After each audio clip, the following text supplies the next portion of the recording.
Some people criticize me as being somehow unscientific or anti-scientific, and basically I couldn't disagree more.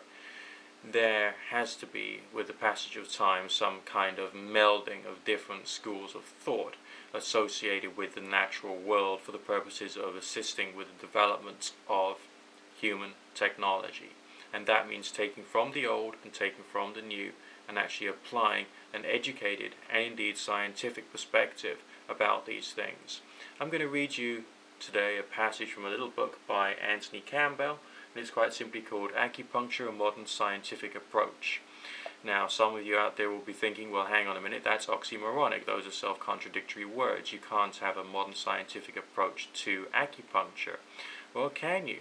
You know, if a phenomena has been discovered, the phenomena has been shown through statistical tests to actually be reliable, there has been sufficient analysis done to take out any confounding variables whereby the phenomenon could be caused purely by suggestion, then maybe something else is coming, has to be happening here.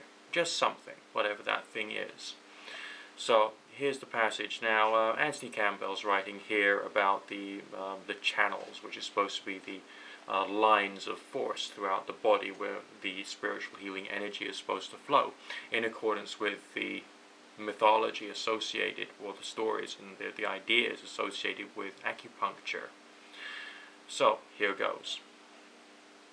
The scientific version of acupuncture is not based upon the channels as real anatomical entities, but instead regards acupuncture as working via the nervous system. As for acupuncture points, these are not thought of as entities necessarily fixed in location and possessing the properties described in the classic texts, but are reinterpreted in various ways, which I shall discuss shortly, which he goes into in great length. Pulse diagnosis is not used, and the concepts of disease are those generally accepted in Western medicine, although with a greater than usual emphasis on disorders of function.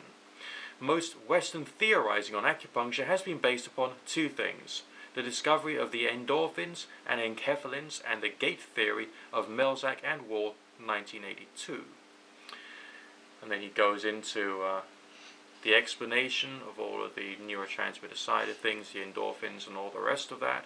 He speaks about pain, and essentially the suppression of pain, healing, abortion, and essentially a wide variety of other different issues, including a few principles associated with acupuncture and essentially how the technology should be deployed to try and create some variety of effects. So this is quite a thin book, but quite in-depth, plenty of scientific references. The reference section is pretty good, to be quite honest, considering the type of book that it is. And I think that demonstrates that yes, I personally do believe that science and education are excessively important. And I mean excessively important. But I still do not have to agree with the conclusions which are arrived at as far as social policy and ideology by certain people of the either scientific or allegedly scientific professions.